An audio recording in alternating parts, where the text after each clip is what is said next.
ما يمكنش الخوت للتاريخ. اشرف حكيمي كيفعل وكيقلب الطاوله رسميا على عثمان ديمبيلي في ريمونتادا تاريخيه، وكيصبح في المركز الاول في التصويت ديال الجماهير على الكره الذهبيه. عرفوا الجمهور المغربي راه واحد الحاجه اللي توب. برافو عليكم المغاربه، استمروا زيدوا صوتوا على حكيمي الطريقه راني درتها لكم ديجا في الفيديوهات وغادي نعاود نذكرها لكم هنا.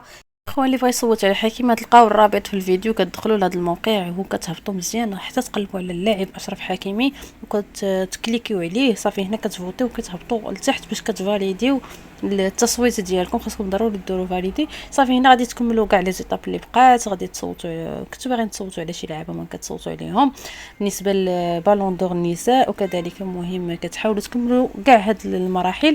حنا اهم حاجه هنا هي اننا نصوتوا على اللاعب اشرف حكيمي. المهم هذه الطريقه. مرحله غادي تاكدوا ملي غادي تساليو جميع هاد المراحل تلقاو راسكم انكم صوتوا على اشرف حكيمي.